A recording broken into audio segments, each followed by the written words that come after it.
अब तक हम बात करते रहे हीरोज की, लेकिन महिला दिवस पर हम बात करेंगे उन शीरोज की जिन्होंने देश के सबसे बुरे वक्त कोरोना काल में न अपनी ड्यूटी से समझौता किया, न ही अपने परिवार से, और मानवता के नाम पर अदम्य साहस और कर्तव्य परायणता का परिचय दिया। तो आइए मिलते हैं ऐसे ही शीरोज से, समझते हैं कि शीरोज होते क्या हैं।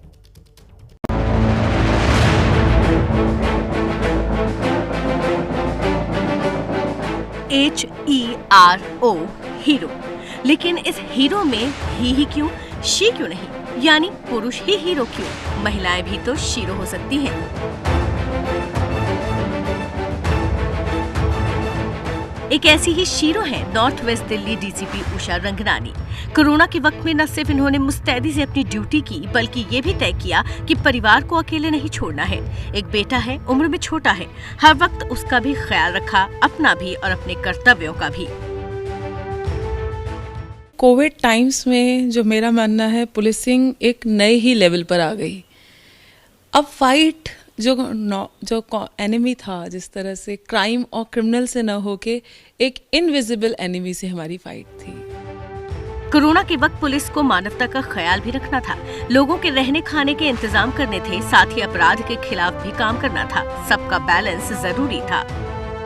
एक तरफ ह्यूमन एस्पेक्ट ऑफ पुलिसिंग, दूसरा तरफ rigorous policing, containment exercises, implementation of lockdown, चालान करना कि लोग अपने घर में रहें फॉर देयर ओन बेनिफिट।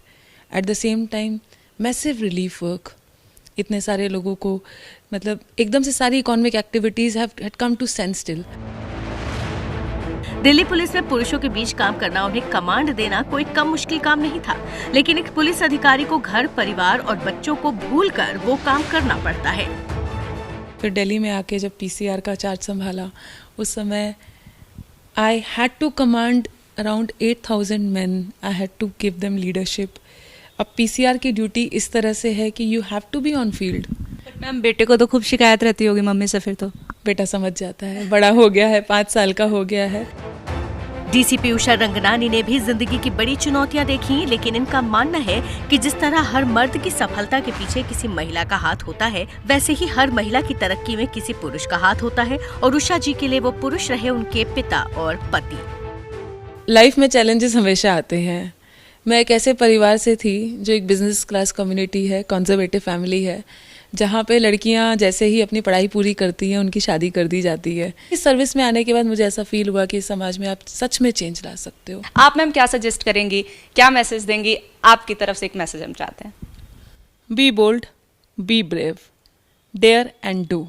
इन महिला पुलिस कर्मियों ने कोरोना काल में न सिर्फ अपने परिवार का ध्यान रखा, बल्कि अपने काम में कोई कमी नहीं आने दी। इन्होंने अपने परिवार के साथ साथ अपने साथियों का भी पूरा ख्याल रखा, साथ ही काम में पूरी निष्ठा भी दिखाई। इनके परिवार और संस्था के साथ साथ हम सबको इन पर गर्व है। मैं बिहार की रहने वाली हूँ और मैंने अपनी स्कूलिंग 12th तक की बिहार से की। फिर 2007 में मैं दिल्ली आई। मैंने अपनी graduation BSc in computer science Delhi university से की। जब मैं अपने एमए के दौरान मैंने यूपीएससी की तैयारी स्टार्ट की और 2014 के एग्ज़ाम के थ्रू मैं आज डैनिप्स ऑफिसर हूँ। सबसे बड़ी चुनौती तो यही थी कि हमारी जो एक फ़ाइट थी वो एक अनआइडेंटिफाइड, एक एनोनिमस चीज़ के साथ थी। एक बार मुझे फीवरिश लग रहा था and I remember I felt so bad कि मैं घर जाऊं कि नहीं जाऊं, that I stayed in my office. Pragya Anand की तरह ही एक और महिला पुलिस अधिकारी की दास्तान है इंस्पेक्टर नीरज टोकस की। नई दिल्ली इलाके में पुलिस से अगर किसी को शिकायत हो तो वो इंस्पेक्टर नीरज टोकस से मिलते हैं।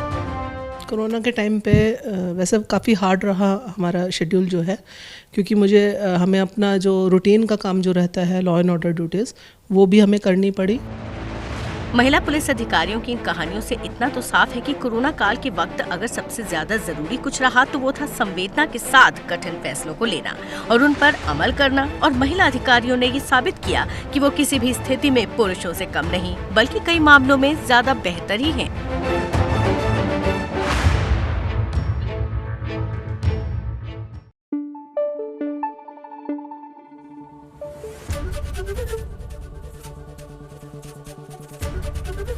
एबीपी न्यूज आपको रखे आगे।